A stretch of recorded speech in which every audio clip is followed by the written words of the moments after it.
The Constitutional Studies program has a minor, the Constitutional Studies minor, and for all the undergraduates here, including our older undergraduates, if you want to come back to school, I encourage you to find out about the minor. We ask fundamental questions about law and politics and policy. What we're doing today is what we do in the classroom in the Constitutional Studies minor, and we have some information on the minor in the back of the room. I invite you to learn more about us. I also direct our Tocqueville program for Inquiry in Religion and Public Life. The Tocqueville program has our Tocqueville Fellows. These are undergraduate students who are involved with our program, and last night they had dinner with our speakers, and some of them had breakfast with our speakers this morning. They help us plan events. So if you're an undergraduate and want to get more involved with the programs, I invite you to learn more about the Tocqueville Fellows program or come talk to me after today's event. A few people I want to thank. I have a wonderful staff, Sarah Joyce, who's running around here, and Jen Smith, and all our student workers, so thank you very much. To introduce our speakers, Johnny Biagini. Johnny is a sophomore, right?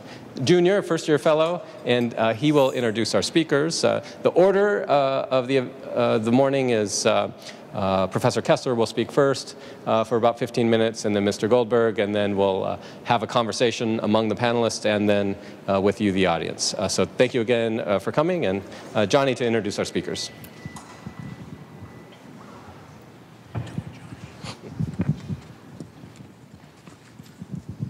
Thank you, Professor Munoz. The topic for today's panel is the presidency of Donald J. Trump. President Trump is perhaps the most polarizing figure in our polarized time. He is detested by many on the political left, of course, but he has also divided the political right. Some of Trump's most strident critics have been never-Trump conservatives. Our speakers today represent two different, very conservative perspectives about President Trump. Speaking first will be Charles Kesler. Charles Kesler, or Dr. Charles Kesler, is the Daniel Dikemi Distinguished Professor of Government at Claremont McKenna College. He's the editor of the Claremont Review books and senior fellow at the Claremont Institute.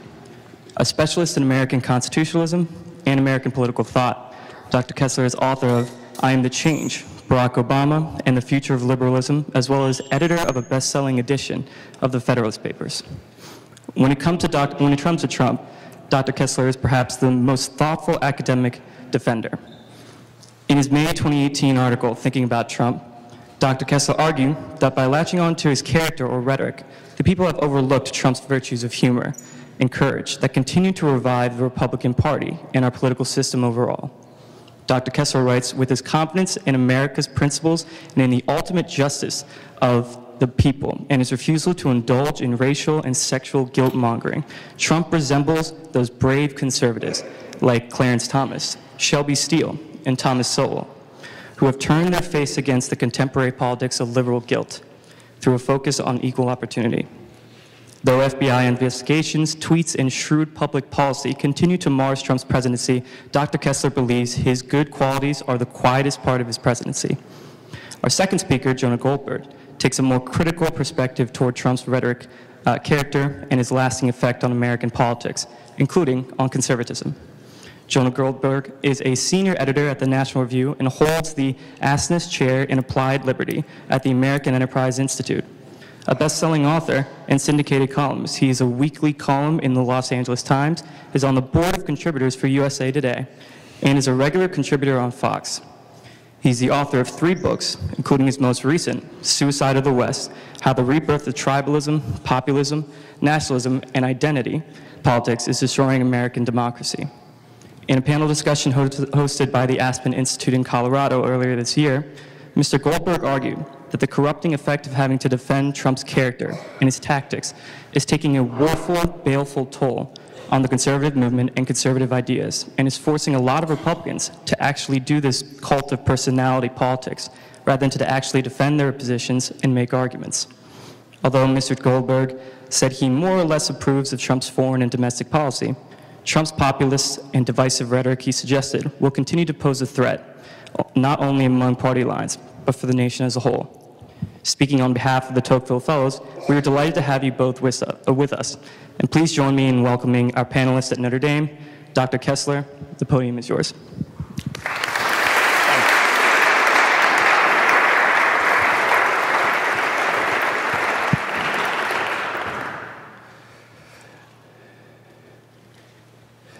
Thank you very much. It's a great honor to be here and a pleasure to be here with my old friend Phil Munoz, my host, and I thank him and the Tocqueville program for this invitation. It's good to be here with my old friend Jonah Goldberg as well, and I see a lot of friends in this audience, and your presence here gratifies me.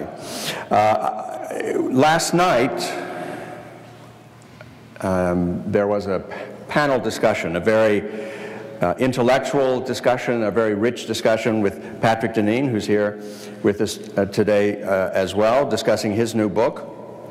And we brought up the Federalist Papers, Tocqueville, Aristotle. It was a very Notre Dame kind of discussion. And this morning's discussion represents, shall we say, a change of subject from that. Now, however, to prepare you for the change, I commend to you on YouTube the Immanuel Kant attack ad. If you haven't seen this, you should go immediately to YouTube and look it up. It's a current American-style political ad attacking the positions and the character of Immanuel Kant, who's, as it were, posing for office. And the ad begins, Mr. Kant would have you believe that reality is purely noumenal, beyond the reach of our phenomenal consciousness. And it then turns to his metaphysics in one sentence, to his ethics in one sentence, and the ad concludes, Kant, Immanuel Kant, wrong on metaphysics, wrong on ethics, wrong on aesthetics, wrong for America. Paid for by the Committee to Elect Friedrich Nietzsche. and then you hear this wonderful voice, I am Friedrich Nietzsche and I approve this ad. Well, Mr. Trump ran on the what would seem to be the unassuming and almost anodyne slogan, Make America Great Again. But the controversy that slogan and his presidency have generated suggest we ought to look more closely at the reasons he gives for his own candidacy and also at the political situation that his presidency has helped to shape and helped to exploit. Make America Great Again would at one point, I think, have been a perfectly commonplace and not at all unusual slogan for an American politician. It assumes, of course, that America was once great and despite contemporary problems could be great once again. It assumes that there's something noble about the idea of America, about the political experiment of America, something that we need to recapture. And yet this has aroused, I think, it has proven to be a bellwether for the current state of American liberalism and of American conservatism. The kind of I begin by acknowledging, of course, that Donald Trump was not a movement conservative. He was a Democrat for part of his life, and he has been many things politically in the course of his life. But he does have an eye on the extremism of the contemporary left. The left that he sees himself, I think, as opposing is not so much the statist left, the left of big government, and the left that the libertarian side of the right is most offended by. It's not exactly either the anti-religious left or the values and autonomy left, which exercises, let's say, traditionalist American conservatives and religious conservatives. The America that Trump regards, the left that Trump regards as the biggest threat to America today is the anti-American left. It is the left that we see emerging increasingly in the Democratic Party, a left that consists of one part socialism, very open and avowed socialism, and one part the furies of, excuse me for using this ugly word, identitarian politics, the politics of race, class, gender, transgender, and the insistence which we see very pronounced on American campuses, not so much, I'm happy to say, at Notre Dame, but certainly at many American campuses, this insistence on defining yourself, defining your humanity by your gender, your ethnicity, your race, some sub-rational aspect, your skin color, some sub-rational aspect of yourself.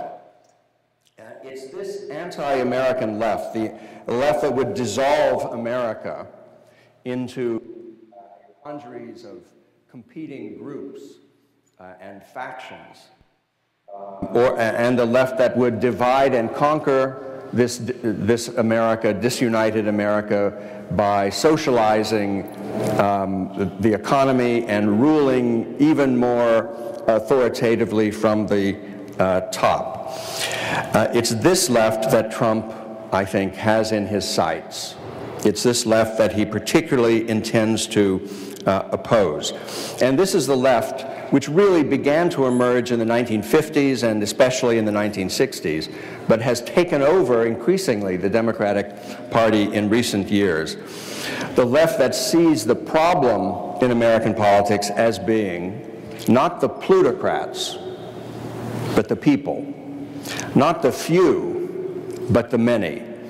It is this left that rejects the mainstream of American history, the mainstream of American character and American political belief as deplorable, irredeemable, as outside the pale of democratic politics. And it is not Trump alone who has noticed the increasing radicalism of the left. Astute observers on the left have been writing books about this now for several decades. Arthur Schlesinger Jr., way back in 1991, wrote a book called The Disuniting of America. Richard Rorty, almost a decade later in 1998, wrote a book with a similar warning called Achieving Our Country. And of course, most recently, Mark Lilla has written a book which got him into considerable hot water, called The Once and Future Liberal, which was an attack on the identitarian, the fissionist mania that is seizing the American left. It is this kind of extreme multicultural critique of the idea of the country itself that risks turning our own children into aliens, turning them into indeed hostile aliens who are either ignorant of the history of the country in its grandeur and its misery, or what they know about the history of the country is unremittingly hostile. And Trump, to his credit, in 2016 stood up to this multicultural dissolution of America and to the cultured loathing of her by academic liberals and by their mainstream followers. To do that, I think, took a certain kind of courage. To confront politically correct America, to confront the politically correct furies in our politics, took a lot more courage than Trump is usually given credit for.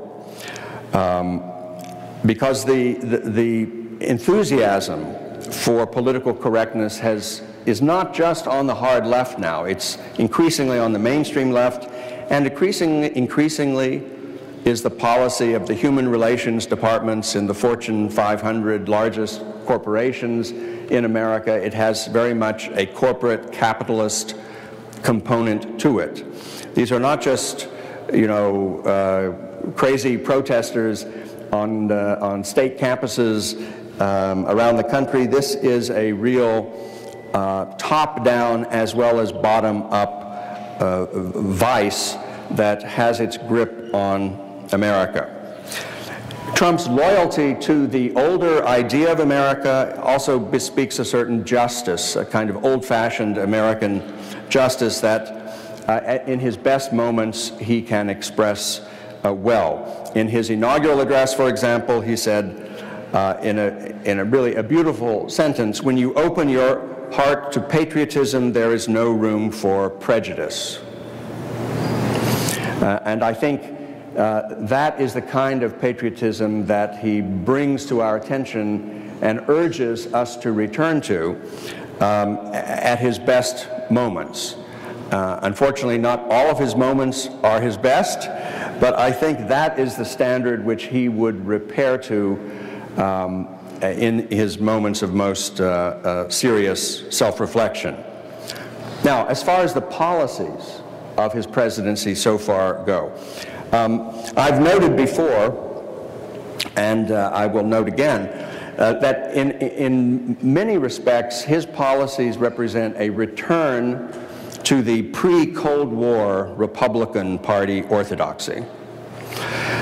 If you want to find the last Republican presidential candidate who endorsed protection, who endorsed restrictions on immigration, and especially the coupling of immigration with assimilation once here, if you want to see a president who is willing to unleash judges to strike down a democratically passed legislation that violates the Constitution, if you want to see a Republican president who encourages a more modest foreign policy, which is strong in defense of American interests, but refuses to become engaged in long-term, fruitless overseas wars and democratization experiments, you need go back really no further than the Republican Party of Calvin Coolidge and Warren Harding and William McKinley.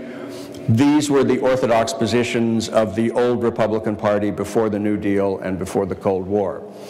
There is nothing crazy, eccentric, or even particularly novel about the main lines of these policies. They represent instead a kind of return to the situation, the antebellum situation, you might say, before the Civil War, before the Cold War. Sorry, when Bill Buckley came to endorse NATO and to embrace an internationalist foreign policy, if you want to call it that, which was strongly anti-communist at the beginning of the Cold War, he himself recognized that it was the peculiar situation that America found itself in at the end of World War II and at the beginning of the Cold War that justified an exception to the policies that Robert Taft and others had made the mainstream Republican foreign policy in the preceding era. He thought that Taft was wrong, and so Buckley took a very strong and courageous stand in favor of NATO and in favor of a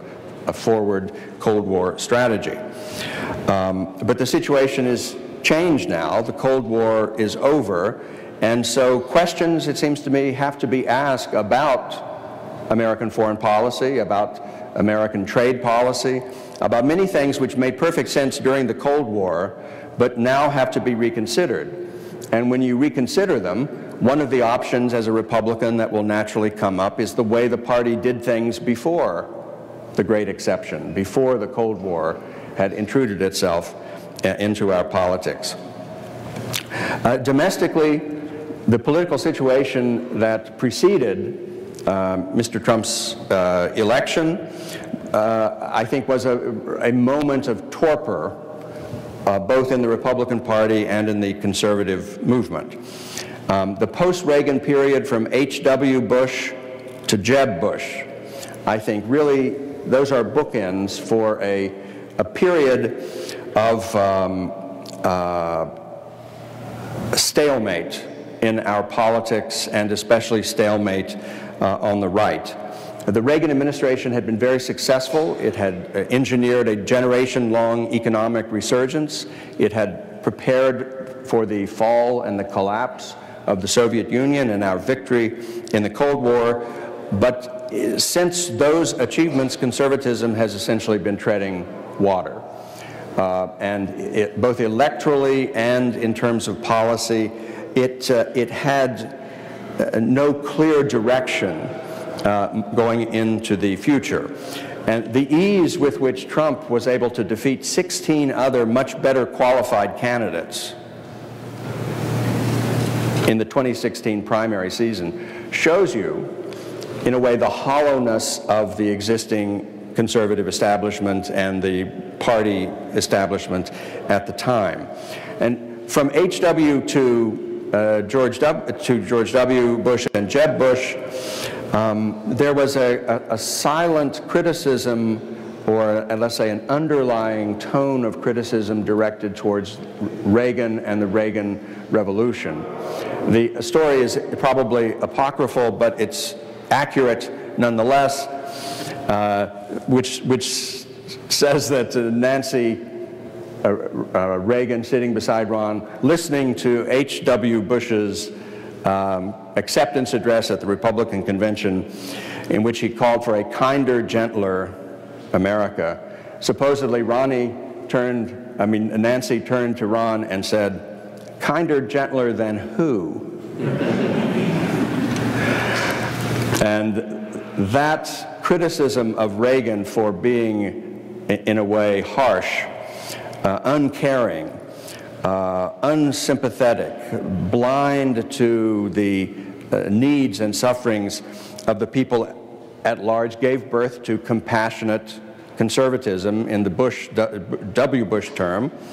And in a way, it also helped to spawn the Iraq adventure and the further weakening of the Republican position in our national politics.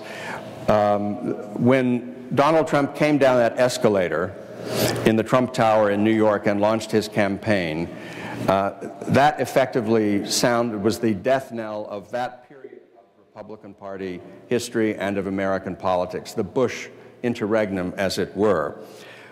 He represented a way forward for the Republicans and for the conservative movement, and a way to rescue the stranded populism of the Tea Party, which had been very successful in 2010, but really had gone nowhere after that.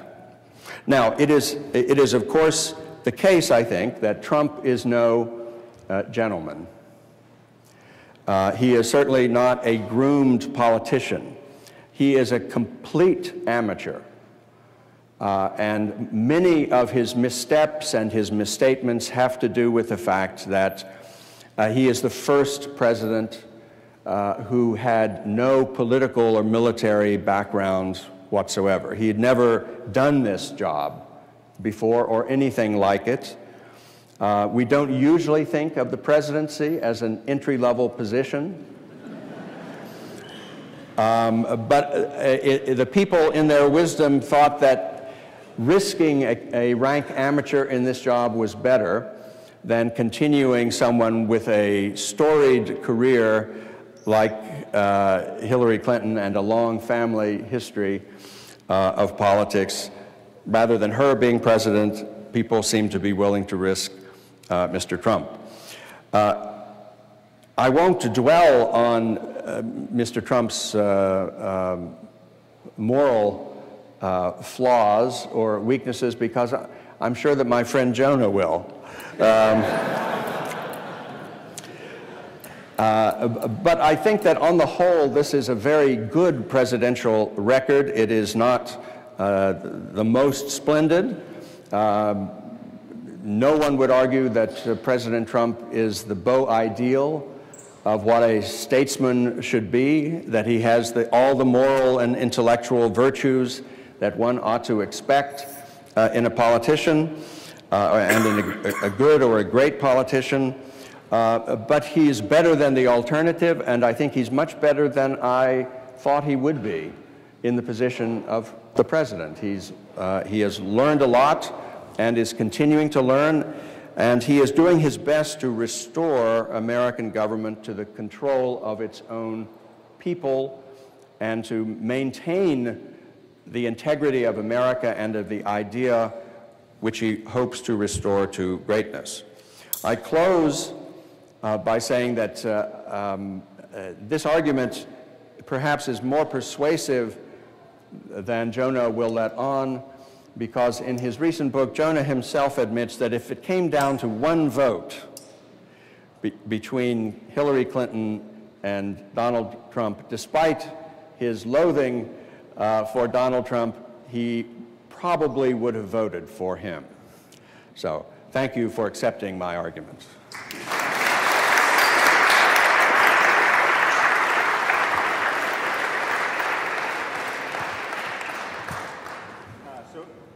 So first of all, let me say what a great time I've had here. I've been incredibly impressed by the students. I think I should probably turn this on. Yeah. Yeah, it's going to mess with my pacemaker, but I've had a wonderful time. Thank you, Dr. Nunez. Thank you, Charles, for coming here.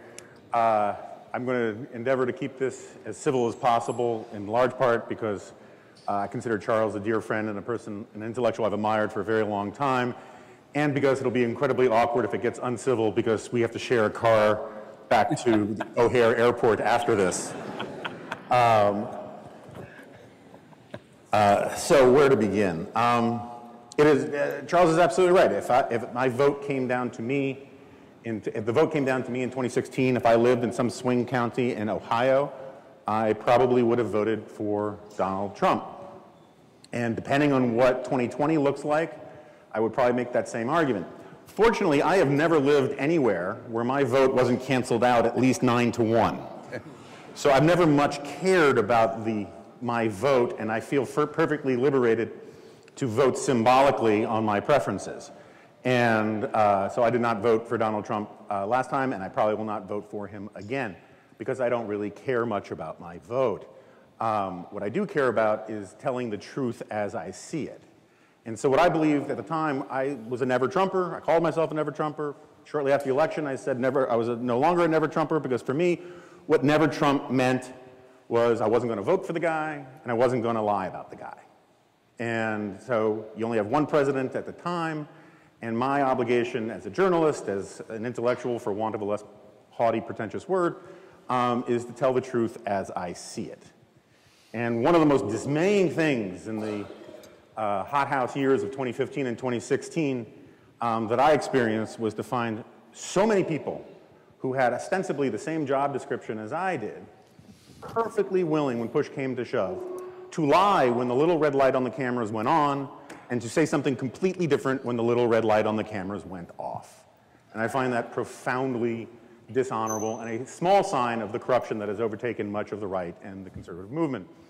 That said, I'm not a member also of the resistance, just to be clear. You know, the resistance argument is constantly, I don't know, Donald Trump put salt on his French fries. Hitler put salt on his French fries, right? I mean, it's a really childish kind of argumentation that I don't cotton to. For the record, Donald Trump is not Hitler. Hitler could have repealed Obamacare.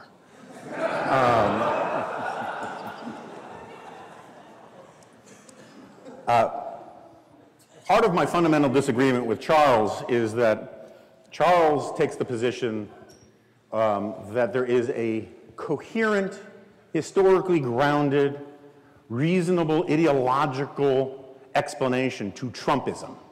That Trump is an avatar for a set of coherent ideas that he may not always communicate coherently, but they're there nonetheless. I reject this virtually entirely. I do not think Donald Trump is remotely an intellectual. I have it on fairly good authority. He hasn't read a book in decades. He is quite explicit that he doesn't consider himself beholden to any serious body of ideas or commitments. He says, I have to be flexible. The highest metric of wisdom for him is his own instincts, which he has said countless times. And so I see Trumpism fundamentally as a psychological phenomenon, both in terms of understanding Donald Trump himself and vast swaths of his most intense support. It is not because there are millions of people who did not realize that they were loyal to a pre-Cold War ideology of the Republican Party and finally had Donald Trump come along to represent their ideas and articulate them. It's that they liked the guy. And this is one of the reasons why I did it. I mean, we're not going to get into the punditry, but when Charles says Donald Trump so easily beat 16 more qualified people for the presidency, I don't see that as a sign of his superior arguments, in part because he made so few, but I see it as a sign of the fact that we had a collective action problem in the primaries, and that when you have a 16-person race, all you need to hold on to is a very significantly small plurality of voters, and you can ride all the way to the end until it's just you versus one or two other people, and that's what happened. If it had been if you had one or two or three competitors in the primaries, I very much doubt we would be talking about President Trump right now. So it was not because of his ideas had finally arrived, it was that things are going on in the culture that made Donald Trump much more compelling. And I think these are problems, this is where I'm very much on Patrick Deneen's side of the problems with our society. We are viewing politics more and more as a form of entertainment. And I will grant you this, Donald Trump is entertaining. He has turned our politics itself into a kind of reality show logic. I keep waiting for Omarosa to throw red wine in someone's face on the White House lawn. I also disagree with Charles, and I'll get to my prepared remarks in a second. I also disagree with Charles almost entirely on this idea that Donald Trump stands athwart identitarianism. I think Donald Trump stands for a kind of identitarianism. Populism is fundamentally, historically, a form of identity politics. It uses the language of all of the people, but in reality it only refers to a subset of the people and says those people are the legitimate people, those are the good people. Donald Trump is the first president in the American history, or at least in the modern era that I'm aware of, that talks as if his biggest fans are the only voters who really count, the only voters who are imbued with any kind of real virtue. My people are the best people, he loves to say. And anybody who opposes his people, he attacks, because they also oppose him. And so it is not that he is standing athwart political correctness, he's doing a kind of fan service. Because when you have this sort of tribal understanding of politics as us versus them, as a form of gladiatorial entertainment, you start justifying what he does on the grounds that he's owning the libs, or their tears are delicious, right? It is not a serious ideological program, and I have some personal experience with this. Donald Trump tried to get me fired from Fox News and from National Review, and one of his favorite arguments was that we got into a Twitter fight where I accused him in 2015 of tweeting like a 14-year-old girl laid up too late at night. And for days, he would go after me saying, "How dare you be so disrespectful to women? This is outrageous. You have to resign or be fired. That is so disrespectful of women." He was playing a politically correct card against me because it was the nearest weapon to hand. The idea that charging me of being politically incorrect will get me fired from Fox News and from National Review lacked a certain situational awareness, but that's a different issue.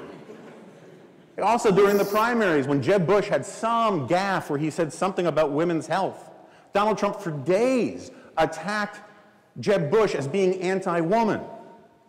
So in other words, if you understand it as a psychological phenomenon, he grabs the nearest weapon to hand. And if political correctness will work for him, he will use it, because he doesn't care, because he is not bound by a coherent ideological or philosophical point of view. So one of the reasons why I think we're in this moment, other than the fact that we're watching politics as an entertainment, or rather, I'd say that's a symptom of the moment that we're in, is that it's an ironic moment. We live in one of the most partisan, arguably the most partisan time in living memory. But at the same time, our parties are weaker than they have ever been. And that is a function of lots of things that have been going on, a sort of anti-institutionalism that has been going on, a breakdown of civil society. I think right now there are only two institutions in America that a majority of Americans have faith and confidence in. It's the military and small business, and police are sort of on a bubble. Everything else is below water. Churches, schools, higher education, K through 12, lawyers, doctors, clergy. Everybody has lost faith and confidence. And so in that world, what happens is, as you no longer have institutions that can form character, that can filter out bad actors, we start looking to brands, including personal brands, celebrities, whether it's Taylor Swift or Kanye West or Kim Kardashian or Donald Trump. Donald Trump comes from that world of brands. And people aligned with him on those terms, not on philosophical terms. And I'll give you some evidence to that in a little bit. So one of the results of the breakdown of the power of the parties is that other institutions have served, as the political scientist Stephen Tellez talks about this, other institutions have taken up the slack and serve as de facto organs of the parties. Conservative magazines, think tanks, various grassroots organizations, Fox News, talk radio, MSNBC, all of these things, they're doing jobs that were once relegated to the political parties to do, of communicating a message, of getting out the vote, of providing arguments for public debate. And that's all fine. That's what I've done for my entire adult life, is be part of that system. And I think there's a lot of good things that go with that system. But the 2016 election changed the equation. Because for the first time, you had this disruptor, this outsider who came in, and a lot of people who fancied themselves as journalists or intellectuals or objective analysts were forced to choose whether or not they were going to play the role of cheerleader for a team in terms of the Republican Party, or whether they were going to still call it as they saw it. And that dynamic is what caused those people I referenced earlier to lie on television in defense of Donald Trump and then say something completely different when the cameras went off. Because when push came to shove, they saw themselves more as tribal members of a political party or a team than they saw themselves as objective observers, no matter how conservative they were. And so I can tell you stories about people who would go on camera and say, you know, Donald Trump is a passionate constitutionalist who believes in limited government and all this kind of stuff. And then the camera would go off and they would turn to me and they would say, I can't believe I have to defend this guy. You don't. I think most journalistic ethics are kind of BS, but one of the things I believe in passionately is you're not supposed to say or write things you don't believe to be true. But this is part of the corruption that Donald Trump has had on the Republican Party, on the conservative movement, is that lots of people feel the need to say things that aren't true. And over time, they come to believe the things they say are actually true, which is an even deeper form of corruption. We all know the phrase, power corrupts and absolute power corrupts absolutely. Lord Acton, the guy who coined that, he believed that. He was a good liberal and he believed in curtailing power. But that's not the context of where the quote comes from. The quote comes from a letter that he wrote to a guy named, I think his name was Crichton, who was writing a history of the Reformation era popes, also known to some as the bad popes. And he asked, basically, Crichton was saying, shouldn't I cut them some slack given the job they have to do? Shouldn't they, shouldn't we make allowances for them and all the rest? And Acton writes back, I cannot accept your canon that we are to judge Pope and King unlike other men, with a favorable presumption that they did no wrong. If there is any presumption, it is the other way, against the holders of power, increasing as the power increases. Historic responsibility has to make up for the want of legal responsibility. Power tends to corrupt, and absolute power corrupts absolutely. Great men are almost always bad men, even when they exercise influence and authority, still more when they superadd the tendency or the certainty of corruption by authority. There is no worse heresy than that the office sanctifies the holder. In other words, Donald Trump does things today that if he were your neighbor or your coworker or your boss, most of you would condemn. But because he's the leader of the free world, we are supposed to judge him by a different standard. I don't agree with that either.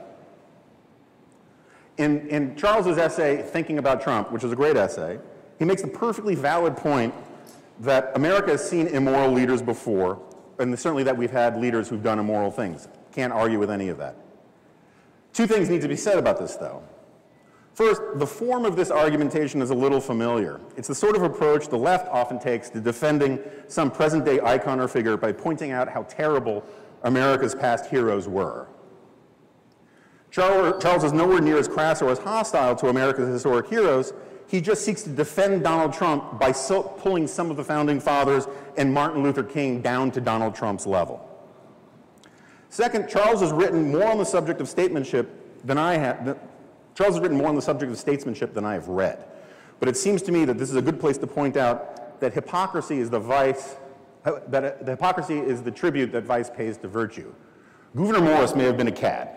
Martin Luther King may have had affairs. None of them went around bragging about it. There's a certain responsibility that comes from men in power to at least rhetorically uphold certain notions of virtue. Donald Trump does not agree with this because it is a psychological phenomenon, not a political phenomenon. Donald Trump in his books brags about bedding married women. He brags about betraying business partners. You talk about how he didn't serve in the military, that's true, but he did say avoiding venereal disease in the 1970s was his personal Vietnam. He brags about his wealth as if it's the greatest single measure of a man. In his essay, Charles ignores these and countless other aspects of Trump's character, and wisely so, to instead defend Trump as a maker and a builder of things, and to celebrate his courage.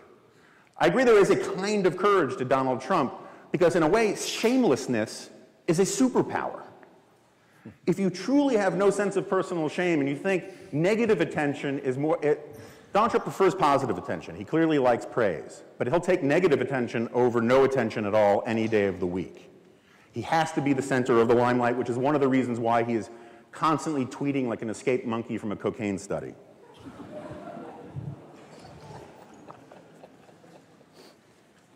I agree that there's a great tradition in American history of builders and makers, but I don't think the tide of that history can lift Donald Trump's boat nearly as high as Charles would have it. In many ways, Donald Trump is an exception to the rule in the business world. It was Max Weber who pointed out in The Protestant Ethic and the Spirit of Capitalism that certain behaviors tend to lead towards prosperity. Thrift, honest dealings, hard work. Donald Trump definitely works hard. He's not good with thrift, and he's not good with honest dealings. He comes instead, he's in many ways, there's a great cartoon explaining what winner's bias is in economics. In economics, winner's bias, it shows a guy saying, they told me to give up. They told me it was pointless to keep going, but I listened to my gut. I stuck with it. I said no to the naysayers, and I kept buying those lottery tickets. And now look at me, right? Because he wins. Donald Trump violated almost all the rules of good business practices, which is one of the reasons why he couldn't borrow money on normal capital markets in America. It's why he used bankruptcy laws and eminent domain in countless ways to better himself. I know a few billionaires. Donald Trump is the only billionaire I know who thought it was worth his time to hawk vitamin supplements and steaks on YouTube, to run a Ponzi scheme for an educational foundation. Every other major rich person in the world, when Forbes comes out with its list of the top richest people, they say, oh no, you've got my number too high. That's crazy, I don't belong on the list. Donald Trump threatens to sue because the number is too low. Patrick Deneen, in his book, references Alexander Solzhenitsyn's famous 1978 commencement address to Harvard, and in which Solzhenitsyn says, if one is right from a legal point of view, nothing more is required. This is the problem with modernity, is that we reduce everything to whether or not, if it's not against the law, it's okay, right? It says, if one is right from a legal point of view, nothing more is required. Nobody may mention that one could still be entirely right and urge self-restraint or a renunciation of these rights, call for sacrifice and selfless risk. This would simply sound absurd. Voluntary self-restraint is almost unheard of. Everyone strives towards further expansion to the extreme limits of legal frames. Take a look at Donald Trump's 1,500-page tax return and you get the point. Donald Trump defends all of his practices by saying he didn't violate the law. And in his books, he talks about people who bring too much moralism to business as being stuffed shirts. He brags about how he did everything he could to get as rich as possible. He said he makes greed into a vice unto itself. The irony is, Charles wrote a wonderful piece, because he was in the audience that day at Harvard at graduation. And he wrote about Solzhenitsyn's address, where he said, Solzhenitsyn was arresting because he spoke of the truth as if it were true. Now, I have no problem whatsoever with people, in a principled fashion, with people who want to make the transactional case for Trump. The 2016 election was not a referendum on Donald Trump's philosophy. Donald Trump did not win because of his American First agenda. He won because because in his infinite wisdom, he chose not to be Hillary Clinton. And an enormous number of people did not want Hillary Clinton to be president. His only two real mandates that unified the conservative movement and the Republican Party was not being Hillary Clinton, which he achieved on day one of his presidency, and two, promising to appoint conservative judges and justices. I'm all in favor of both of these things. People keep accusing me of being pro-Hillary. I challenge them, you have $1,000 if you can find a sentence I've written in 20 years in favor of Hillary Clinton. So I have no problem with that. Donald Trump, lots of good things have happened on his watch. There's a really interesting debate about how much of what's happened on Donald Trump's watch is because of him or in spite of him, and maybe we can get to that during the Q&A.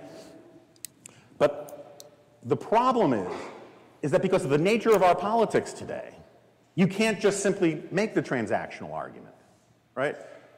The nature of our political marketplace is such that you have to celebrate the man. You have to declare the man himself is the world's greatest negotiator and playing 4D chess and create a boulder so heavy even he can't lift it. We have to treat him as if he is this heroic figure. In other words, people have to lie. And that is a profound moral compromise. And you listen to a lot of my colleagues on Fox News, if you say, yeah, I really like the judges, but I think the guy has bad character, they'll set their heads on fire. Because you have to be all in for the team, and part of that is human nature. Donald Trump acts in a lot of ways like the head man of a tribe. People by nature do not want to believe they are following a bad person. And so what happens is the definition of good gets bent to the man rather than the man being bent to the definition. He's not striving towards an ideal of good. We are rewriting the ideal of good to fit Donald Trump. And so when he goes around disrupting democratic norms, when he goes around being crass and crude, people say, well, that's what he was elected to do, or he was elected to be a disruptor. And the very same people then will excoriate Democrats or others who violate norms in response to Donald Trump, saying how dare they do that, as if Donald Trump has a specific license to violate norms that no one else does. That's not how politics works. And so I want to be clear, this form of corruption, which is very much of what Acton talked about, is not just at the top. It's from below as well. I'll give you one very good example of this. In 2011, there was a poll asking whether an elected official who commits immoral acts in their personal life can still be a good public servant. The context was basically adultery and that kind of thing. And I'm sorry, I'm drinking so much water, I smoked an enormous amount of pot before I got here and I got drowned out. So they asked people whether or not you can be immoral in your private life and still be a good public servant, right? And fitting the stereotype, only 30% of white evangelical Christians, self-identified evangelical Christians, said that this was true, right? They were the most judgmental demographic on the list. Fast forward to 2016, they asked the same question. And the number of white evangelical Christians who said you can be immoral in your private life and still be a good public servant more than doubled to 72%. Now, this means if these trends hold true today, and I have to assume that they do, I don't think they've updated the poll since then, that means that white evangelical Christians are today the single most tolerant demographic in America of sexual impropriety and infidelity in public servants. That's corruption. And so, my view of all of this is, by all means, we can have an argument about the public policy. We can have an argument about the appointments. But for me, public conservatism, when you strip it of prudential questions and metaphysical allegiances and all the rest, boils down to just two things: the importance of ideas and the importance of character. The importance of ideas means this idea rooted in the American founding, in the English Enlightenment, that through logic and reason and appeals to conscience with facts and evidence employed by logic and reason, one can persuade people that certain things are better than other things, that certain approaches are preferable to others.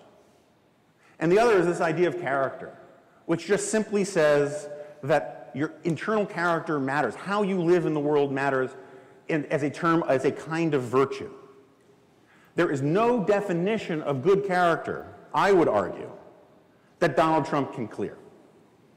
Even if I'm willing to stipulate that Donald Trump has more courage than I believe and as much courage as Charles believes. There is simply no definition of good character. Forget the fact that he has more ex-wives than the previous 44 presidents combined. That doesn't matter, right? In business, in personal life, in the way he conducts himself in public, you cannot say the man is of good character, and I won't. And I'm not saying that Charles is corrupt, and I'm not saying he's lying, but my problem with his arguments is that he is giving breathing room and space to people who are dumber and more corrupt than Charles is to make precisely those kinds of arguments. And I see it every day in the trenches in Washington, where I see young pundits, people like, I don't know, Charlie Kirk and these people, who simply think that the definition of conservatism is a personality cult of Donald Trump. That's not what conservatism is supposed to be. Bill Rusher at National Review used to say, politicians will always disappoint you. Put not your faith in princes. And that spirit has overtaken so much of the right, and it breaks my heart. And so, as Alexander Solzhenitsyn said, you can resolve to live your life with integrity, but let your credo be this: let the lie come into the world, let it even triumph, but not through me. And that is my approach to all this. It's cost me friends, it's cost me money, it's cost me a good night's sleep. But for me, I'm perfectly happy to celebrate the good things that come as a result of Donald Trump being president or Hillary Clinton not being president. But I'm not going to say the guy is something that he is not. And what he is not is a good man. Thank you very much.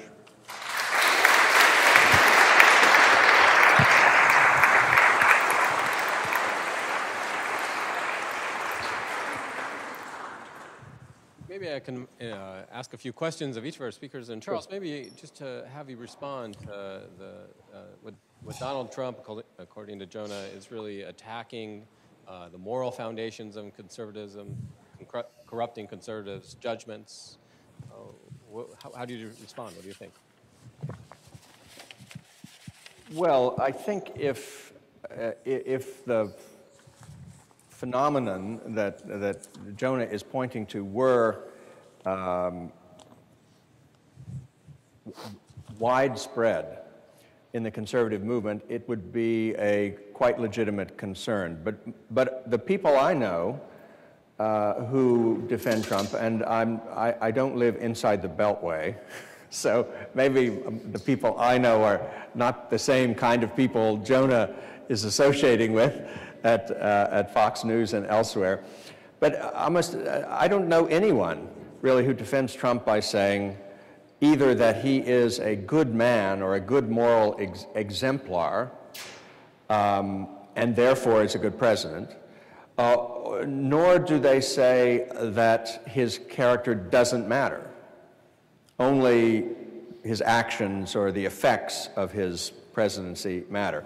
Most people I know who defend Trump include in their statement a paragraph in which they regret Trump's acerbities, his weaknesses, his multiple wives, the very messy life he has led morally and otherwise, but find that, and do not ignore it or explain it away. They confess it, but they admit that his policies as president and to some extent his goals and principles as president conduce to the public good. And therefore, you have to take the bad with the good. But very few people do I know who actually don't believe there is a bad side to Mr. Trump, or much less reinterpret badness as goodness, as positive things. I don't know anyone who makes the argument that three wives is better than two, and then two better than one, or the Crown Prince of Saudi Arabia does. Not yet an American voter. That's fair enough. Yeah. Just a very quick response to that. I agree.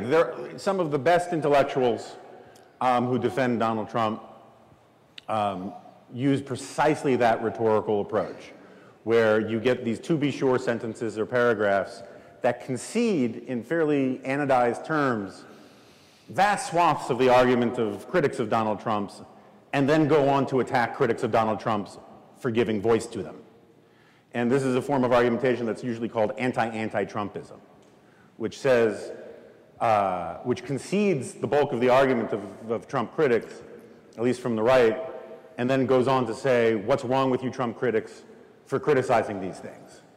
And that is the way it is received in large part by the mass of sort of news consumers or opinion consumers out there. I will be glad to provide a longer list of people who do, in fact, say precisely things. When I said recently on Twitter that there's no definition of good character that Donald Trump can clear, it was like someone had hooked up a fire hose to a sewage tank aimed at me afterwards, where lots of people, including people like David Horowitz, argued that Donald Trump was in fact a man of sterling character, loyal to a fault, and all of the rest. If you watch Fox News, you have people like Jesse Waters, my colleague, who openly talks about, there are a lot of people who wish we had, Trump could be dictator just to get things done. There's a lot of incredibly dangerous and poisonous rhetoric that is out there designed to defend Donald Trump and what he holds and what he does. And I find that it is good that Trump's more honest and intellectual defenders acknowledge Donald Trump's shortcomings, but I don't think that ends the issue if they then go on to say that anybody else who makes a bigger deal out of them than I do is irrational and is getting in the way of the important politics to be done. I think the point of being a writer is to make the case for why things matter, even if they get in the way of the legislative agenda of the Republican Congress. Let me just follow up briefly. I mean, I'm a little surprised that this line of criticism of Trump has not moved, it's not budged. I mean, the very same criticisms of his moral failings that that Jonah has given us a short and pithy statement of consume many column inches every day in the U.S. press, but it's essentially the same series of indictments that you could have heard in 2016 and 2015. Not that they have, the causes that are being discussed have gone away, but things have happened since then. And one wonders how much good policy, at what point does good policy suggest that the picture of his character that has been drawn is not false, but is incomplete? I mean, it doesn't acknowledge other aspects of his character like his courage, his sticking by Kavanaugh, his picking Kavanaugh in the first place, or whatever issue you might want to rest on, which suggests that we need to fill out this portrait of Trump's character beyond the adultery and the standard charges, which as I say, they're not false. They concern very true facts and aspects of his character, but I'm not sure that they're doing justice to the whole of his character that we have evidence of. I would have two quick responses to that. One is, you're right, a lot of people harp on this stuff. I don't every day still harp on these things, but this issue was about the man and his presidency, and so I revisited some of them. But the fact is that his character manifests itself daily, hourly, or weekly as president, and so his character continues to be of relevance because his character occupies the executive branch. You bring up Kavanaugh, which is an argument I hear a lot in the last week as being a sign of his good character. I think this entire discussion about Donald Trump's Supreme Court picks, and Kavanaugh in particular, puts the facts on their head. Donald Trump, the reason why Donald Trump had to come up with that list of judges is because forget the MAGA crowd. They were willing to put him on when he was talking about, they were willing to elect him when he was talking about putting his sister on the Supreme Court. The bulk of conservatives were still very nervous. Even if they liked Trump, they were still very nervous about Donald Trump and his judicial appointments. They said, we can't lose the court. And Donald Trump, thank God, wisely heeded counsel to come up with a list and promised to nominate people from that list. In other words, the list was imposed on him not by his biggest fans, but by his most relevant critics and skeptics.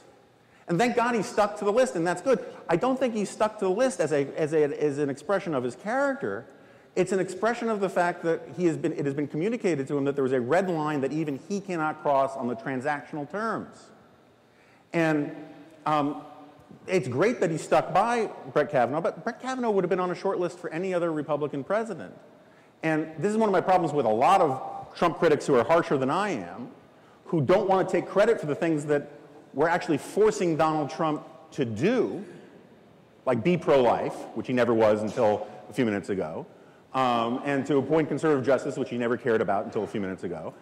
And meanwhile, Trump's greatest supporters want to take his use of a list that was imposed upon him from outside as proof of his actual convictions. If people believed those were his actual convictions, the list wouldn't have been necessary. Jonah, let me press you a little bit on, not on the character issue, but more on just the politics and policy. Sure. Lots of social conservatives, and you've seen this since the Kavanaugh hearings and confirmation, have said, look, whatever I think of Trump the man, he's what's standing between me and my traditional values and my family values and a Democratic Party that not only doesn't represent my interests, but is after me. Mm-hmm. Doesn't want to tolerate me, doesn't want me to be able to run my business the way I think, wants to re-educate me and re-educate my children. Mm-hmm. I'm glad Donald Trump is on my side. Mm-hmm. What's your response to them? Yeah, again, I think I addressed this a little bit in the beginning. If the argument is that Donald Trump is an extremely useful Medusa's head to pull out of a sack and petrify your enemies, you got me. You're right. And at the same time, though, I do think that, you know, I didn't mention it in my prepared remarks, but one of the forms of corruption that we get from Donald Trump is what it's doing to the left, which is becoming, and this is hard for someone like me to imagine, worse than it was. They are now in the process of convincing themselves that they need a Donald Trump. They need, you know, they're looking to get that, you know, Axe body spray covered ass clown Michael Avenatti to be president of the United States, right? There's a piece on Vox today making the case for abolishing the Supreme Court. Others are talking about court packing, right? When Donald Trump won, liberals who had bragged about having this huge advantage in the Electoral College for decades and saying how this showed that America was on their side, the second it worked against them, instantaneously it became a bastion of white supremacy and slavery. And this gets to the heart of something where Charles and I agree with entirely, is that the nature of progressivism, certainly since Woodrow Wilson, is to go wherever the field is open and discredit any inconvenient obstacle to their will to power. I agree with that entirely. But the question is, yeah, Donald Trump is entertaining and he's winning some victories in these battles when you have both houses of Congress in your pocket. He's winning some of these victories. But is he winning the long war against this kind of politics, or is he making this kind of politics worse? And I would argue he's making this kind of politics worse. So much of our politics today is driven by negative polarization. Most people are Democrats because they hate Republicans, and most people are Republicans because they hate Democrats. And Donald Trump is fueling that rather than trying to govern as a president of the entire country. And I think that is going to set, I like to ask people, what is it that the next Democratic president can do that you won't be a hypocrite for criticizing, right? When Barack Obama was in office, lots of us criticized crony capitalism and picking winners and losers. Now Donald Trump is doing it, and a lot of those people are saying it's awesome because the winners are our coalition and not their coalition. Well, that's going to be a real problem when Elizabeth Warren comes in and, you know, first thing she does is take over the radio stations, but who knows what else comes after that. And so some of this, I would just argue, is the short-term victories are fun, and some of them are necessary, and the stuff on the court, I would argue, is great.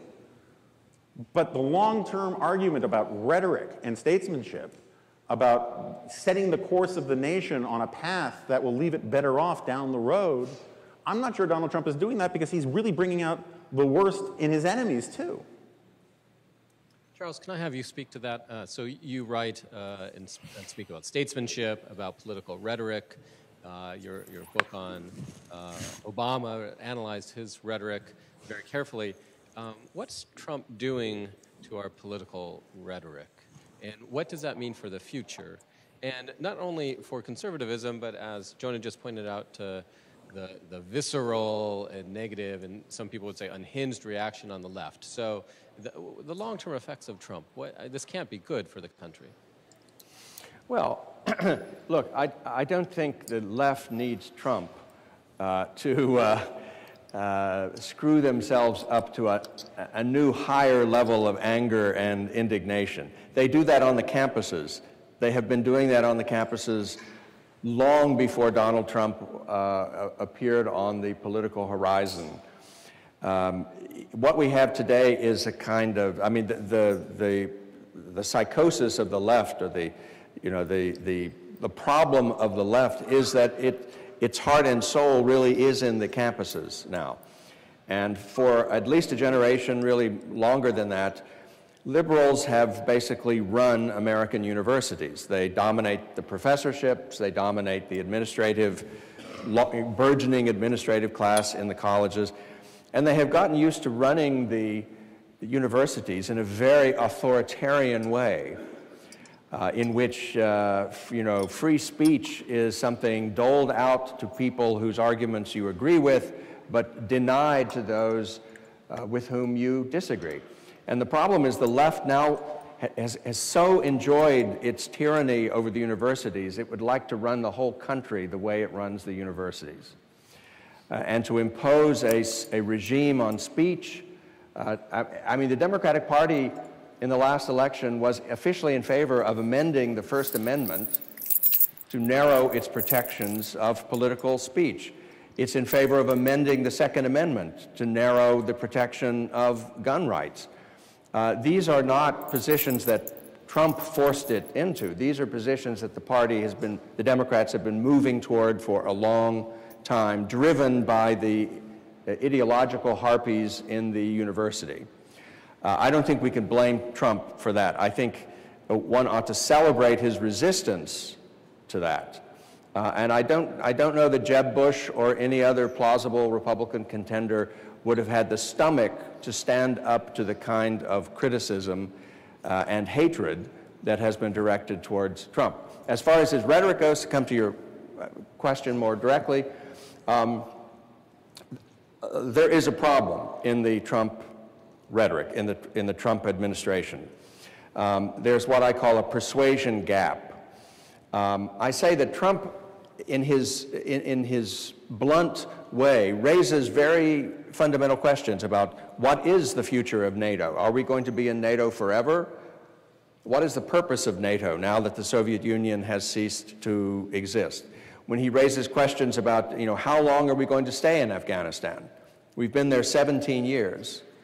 What's the purpose of staying in Afghanistan? The military establishment rebels against being asked these fundamental questions. But it's a president's job, it seems to me, to question the reigning orthodoxy in the executive branch and in the legislative branch.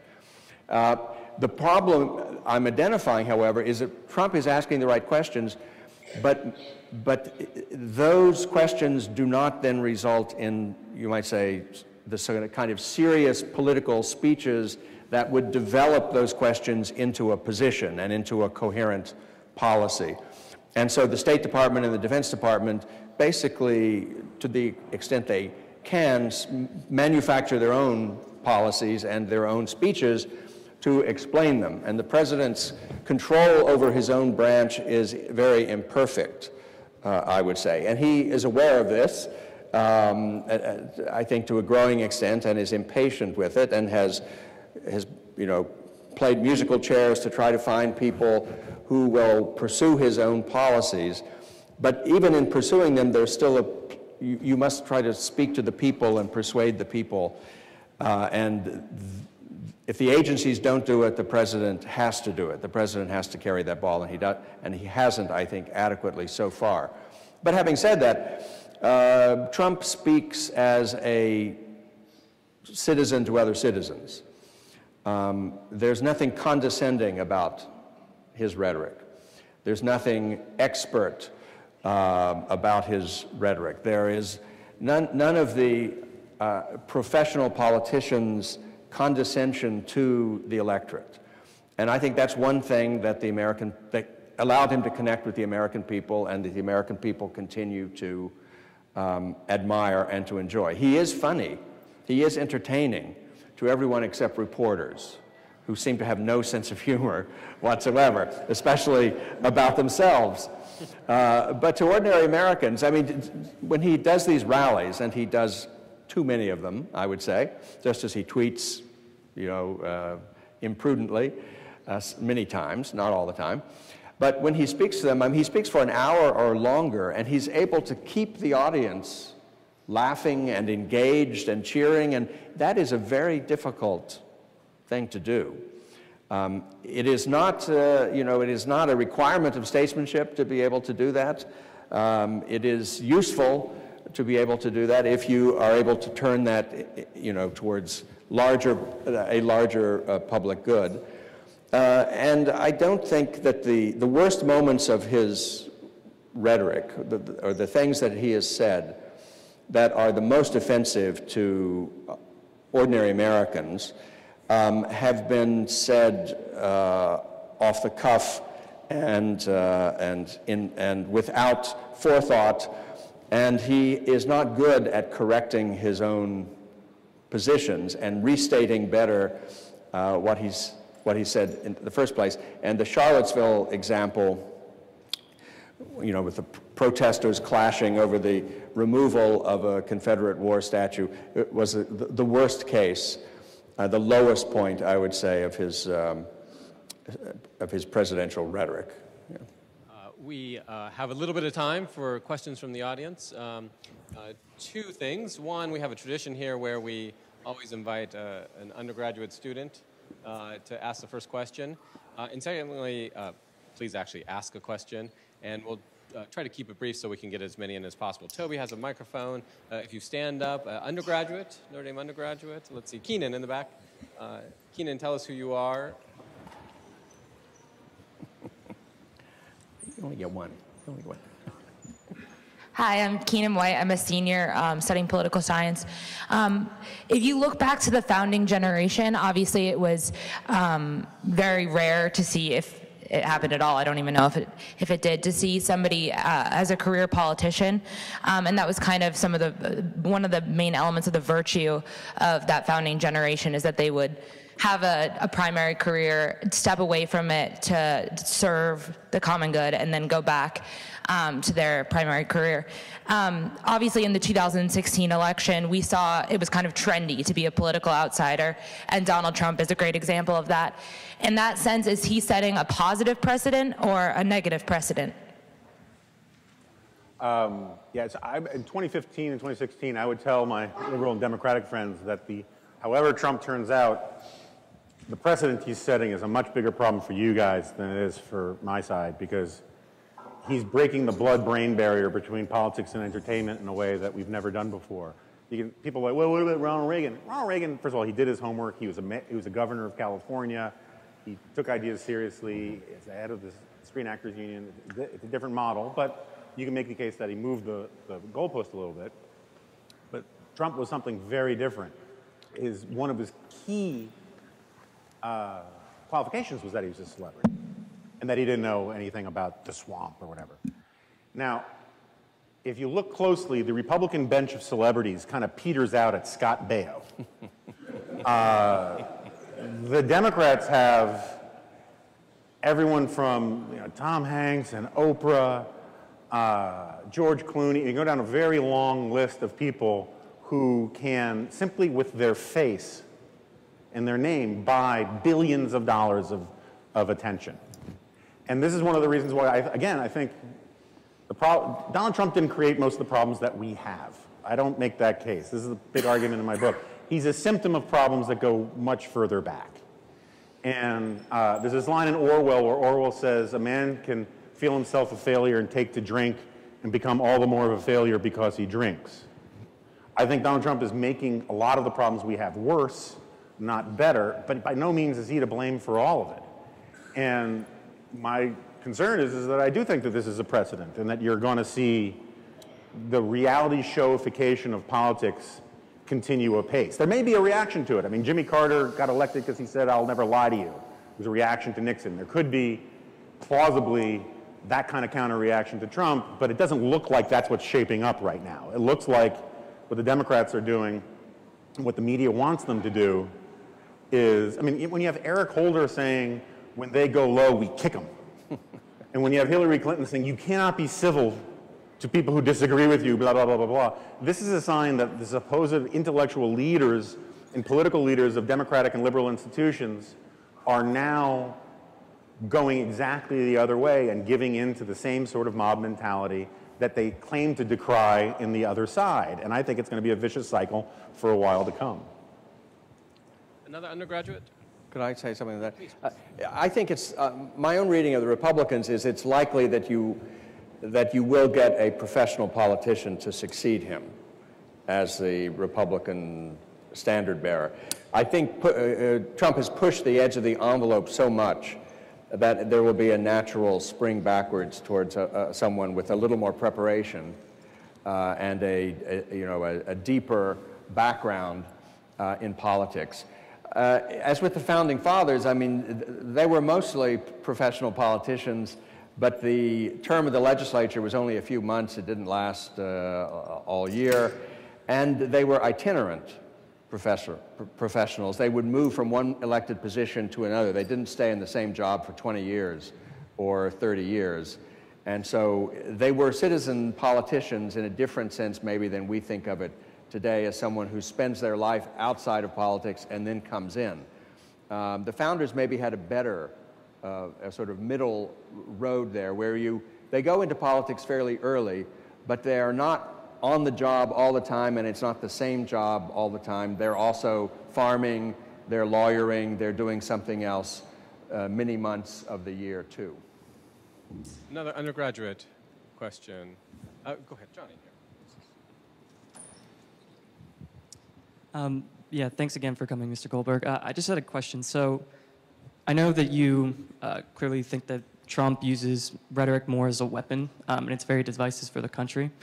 But I know on Ben Shapiro's Sunday show that when he asked you to grade his foreign and domestic policy, I believe you gave him a B or B plus, something around that. I can't confirm or deny that. I just don't right. But it was positive. Yeah.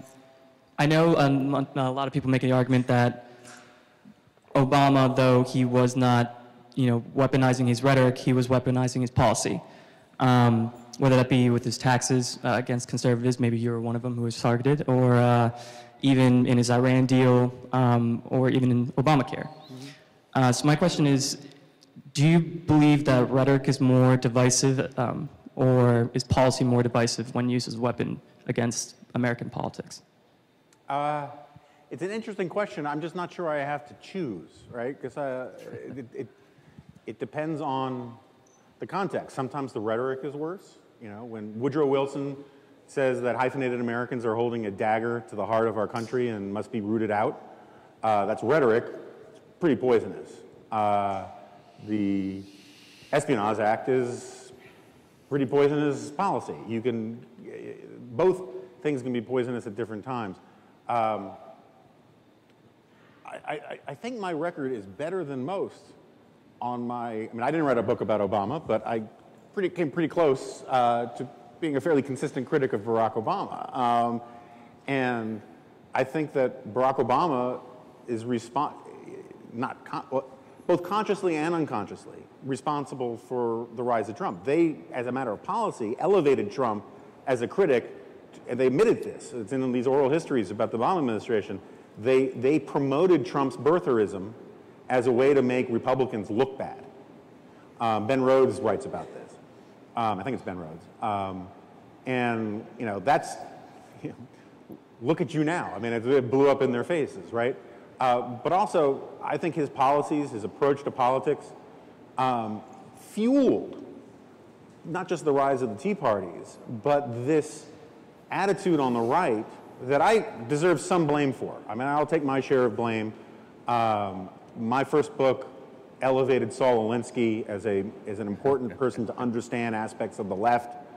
I wasn't praising Saul Alinsky. I said Saul Alinsky was a bad dude. He dedicated his book to the devil.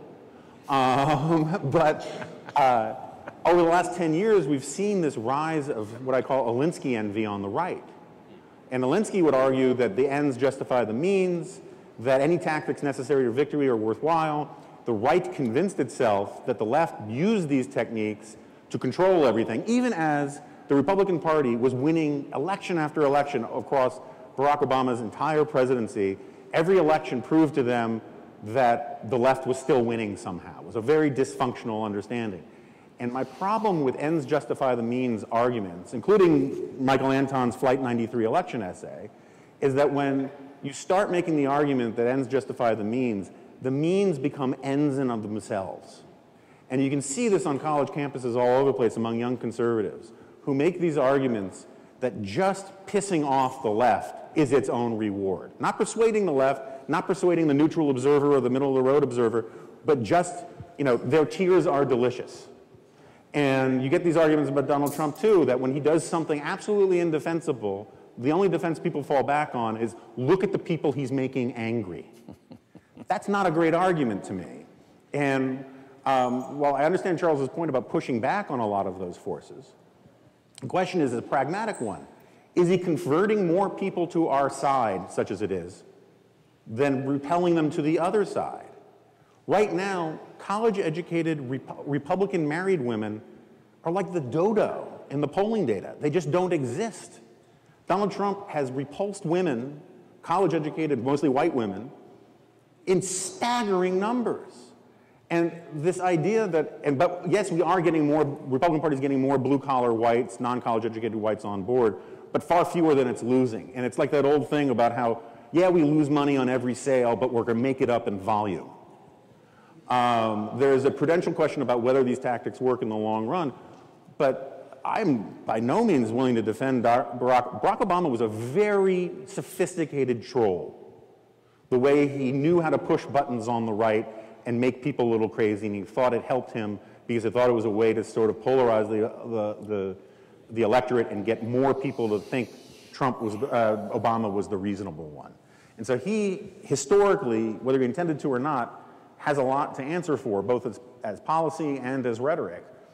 But it's an interesting historical question. I don't know that it means I should take, it flows to any specific conclusions about Trump and his presidency and his conduct.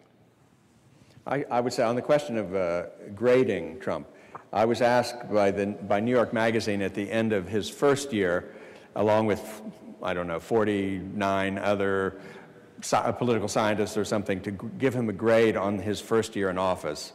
And I gave him a B-, which is a good grade from you, though. I know it sounds like a very low grade, but it's the highest, it's the lowest honors grade, you know. So it had a certain honor to it, and it was above average, so clearly above average. But now, as we approach the end of the second year, I would give a higher grade. I think probably a B or B+, I would say. But Jonah is correct in saying the long-term effects of the rhetoric cannot be ignored. And it's not just what he says or how he says it, but what people think of what he says and how he says it. And you know that is a crucial metric. But that's still very much an open question, and we'll have more data in a few weeks after the 2018 election. Okay, let's get a couple more questions in. Gentleman in the back here, if you can wait for the microphone, tell us who you are. Hi, I'm Dave Thompson. I'm a double domer, 55 years ago. Why I am really encouraged by what I see. I realize that Mr. Trump is not a choir boy. But I sympathize, Jonah, with you that if you identify yourself as a Democrat, that there's two Democratic parties the way I see it. The Saul Alinsky Democratic Party, the progressive side, that are these radical, your talk about listening to people and debating arguments and hearing how and maybe even open your mind and change your mind. That doesn't exist in Alinsky's world. These people talk over you, they don't let you. And as a double domer, my faith votes. And the fact that the Democratic Party does not show God any place, and that's meaningful to me. My grandchildren and my children and my grandchildren, I worry about the world that they're going to grow up in. If this end justifies the means, is the acceptable way. Power politics, just make it happen. Doesn't matter how you do it, who you lie, and you know about lying. Politicians lie. Gee, I don't know if anybody would disagree with that. Occasionally, politicians will tell you something that they are going to do when they get elected, and then don't do it. That sounds like a lie to me. If you look at Mr. Trump, what you see is what you get.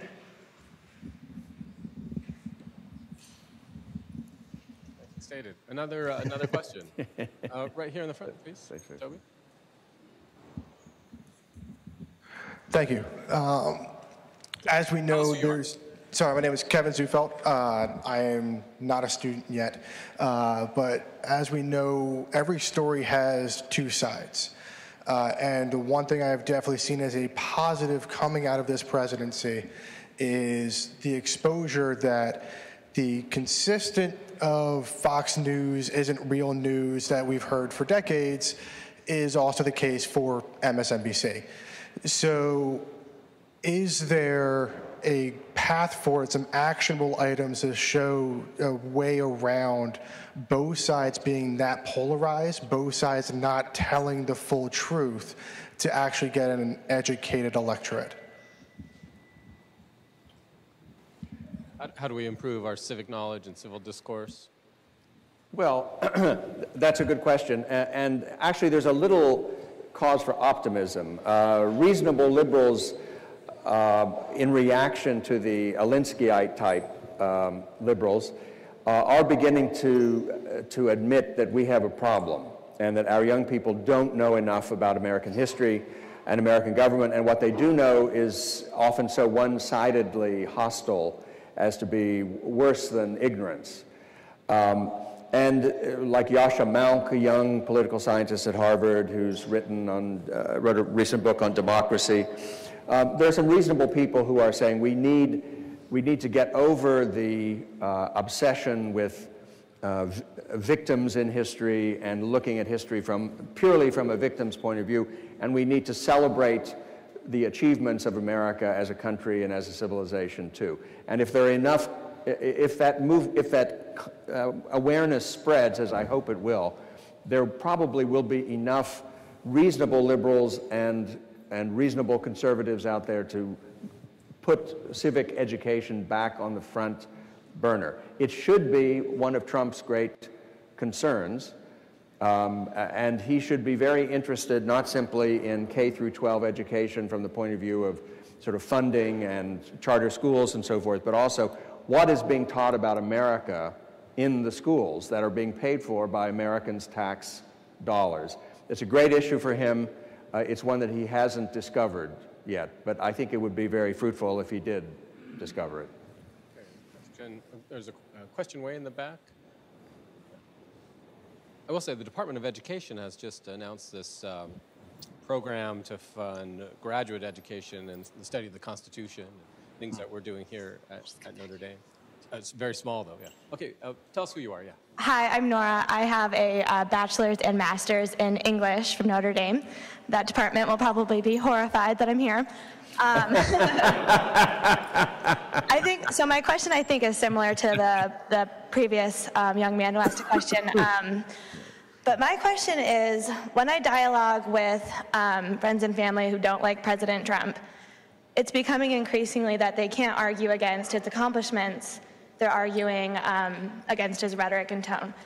So I guess my question is just, in light of studies that I'm seeing, like I'm looking at a study right now, that 92% of coverage on Trump is negative, but the American populace seems to be happy with a lot of his accomplishments. Does he have a choice? Like, have they given him a choice to have positive, statesman-like rhetoric? I'm not sure. I didn't know who to vote for. And it was when he started to point out the biases in the media and like the tactics that they were taking that I started to awaken to his side. So I guess my question is, does he have a choice? Or does he have to, like, have they given him a choice to have a statesman rhetoric?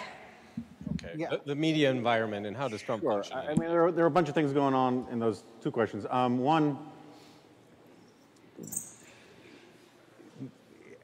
the formulation is the media giving him a choice. He has a choice. He's the President of the United States. He chooses the words that come out of his mouth and the words that don't come out of his mouth. He'll often say in his rallies, I could be presidential, but that would be boring. And the truth is, I don't think he can, because again, I think his orientation is it's a psychological, best understood as a psychological thing, and he has these tells where whenever he says, he says things like, I have the best brain, or I have the best words, right? Or I could be presidential if I wanted to. He's basically telegraphing that he can't help himself. If there's ever been a president with impulse control, it's this one. And so, but he's responsible for the things that come out of his mouth. I am utterly convinced, and I can tell you there are a lot of political consultants who agree with me on this, that if he simply stopped with the crazy tweets, it'd be worth 5 to 8 points in approval rating. But he's in everybody's headspace. And when you talk to conservatives who love his tweets, they say, well, it's working for him. And I was like, how is it working for him? He can't break 40% approval. The press, by all means, has gone nuts with Donald Trump. I agree with that. But one of the reasons why they go nuts with Donald Trump is because he loves it when they go nuts on him and he gives them reasons to do it. And it is a really dysfunctional symbiotic relationship between the two. And so the raw question about the media in general, part of the problem that we have today, and I've been a media critic for decades, right, is that because of changes in the economy and the global and the media landscape, everything is balkanized. And media outlets no longer speak to the entire country, whether it's sitcoms or movies, because of things like Netflix. Everyone is in a silo, and you're speaking to a market niche rather than the whole country. 50 years ago, the New York Times could afford to make the American people eat their spinach. Same thing with CBS, which had like 70% market share for the CBS Evening News. The major news networks, those news shows are watched by a tiny fraction of people. Sean Hannity is the highest rated guy on Fox. On a good night, he gets 3.5 million people, meaning that 326 million people aren't watching him. And so what happens when you get siloed like this is that you ended up getting captured by your market, and you end up giving your market what it wants to hear rather than what it needs to hear. And this is a problem for all the cable news networks. It's a problem across the media landscape.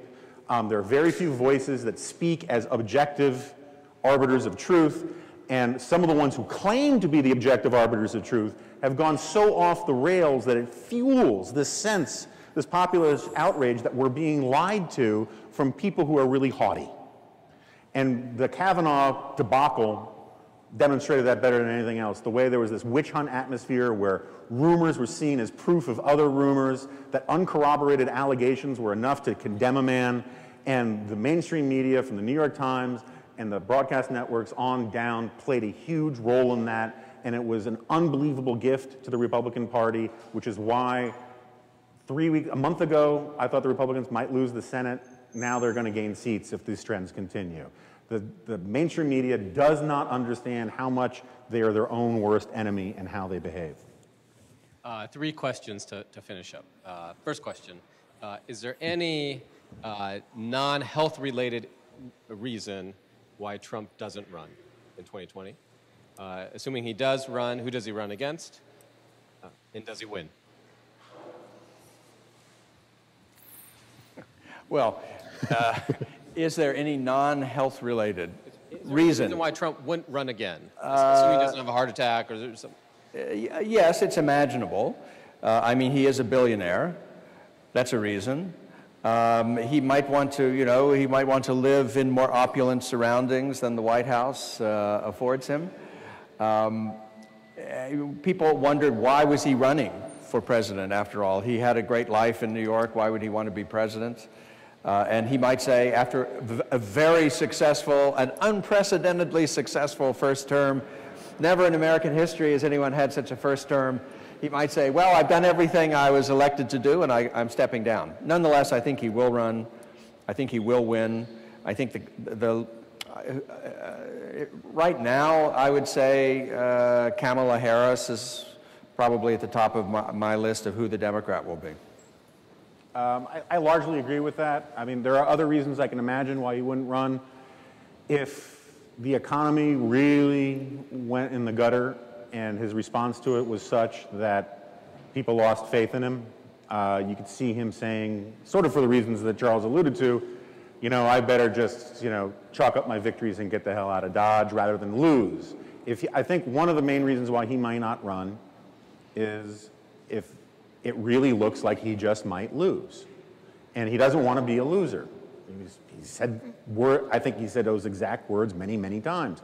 And if he leaves after one term, he can say, of course I could have won, but it's not worth it to me, and I could see him saying something like that. There's also, look, there's a non-trivial chance, I think it's very unlikely that Mueller finds something that is just earth-shattering.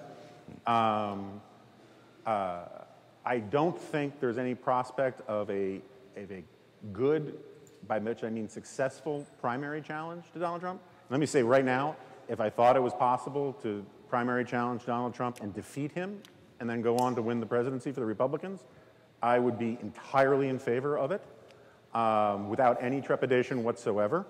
But because Donald Trump has done something that no other president has done, which is totally stay committed to his most populist base, those are the people who you rely on for insurgent primary challenges on incumbent presidents. And the idea that John Kasich, who's basically a human toothache, is going to rally raging moderates to his cause, I find very unlikely. And I think the only way a primary challenge works is if somebody, full disclosure, my wife works for Nikki Haley. I'm a big fan of Nikki Haley's. I'm friends with Ben Sasse. I'm a huge fan of Ben Sasse's. The only way those things work is if they could persuade Republican voters that Trump is going to lose, we got to get someone who has a chance of winning. That's a hard sell to Trump's most passionate followers who believe any inconvenient news, poll, fact is fake news. And whether he would win or not, I don't know. Again, I think the Democrats are setting themselves up for that 16-man collective action problem that the Republicans had. So you could see Michael Avenatti get the nomination. You could see, if the Constitution would allow it, you could see some sort of weird bioengineered chimera with 3 heads get the nomination. But I think if the Democrats don't go that way, I think it is likely that Donald Trump will lose in 2020. Not extremely likely, I could be wrong. But if you just look at where the intensity is in a national presidential election, which is a very different electorate than a midterm election, and you look at the precedent that Barack Obama made of goosing up the base of the Democratic Party in a way that changed the electorate, that strategy I think could very well work for Democrats, including Kamala Harris. And then we'll see whether they choose a return to normalcy or they choose to do their sort of, we're going to do a left-wing Trumpism thing. And then we'll have another debate about all of these issues. Something tells me we'll see these two gentlemen back here at Notre Dame in 2 years, perhaps, to talk about some of the same themes. In 2 weeks or so, we have an event on the midterm elections. Ramesh Ponnuru from National Review and Damon Linker from The Week will be here to debate and talk about the midterm elections. It's going to be on Tuesday, October 30th at 12:30. here in Nanovic Hall. It should be a very interesting and good conversation about the upcoming midterm elections. Please join me in thanking Dr. Kesler and Mr. Goldberg. That was fun. Hey, Jonah, these are yours? Are these yours? Oh, those are yours. Okay. All right.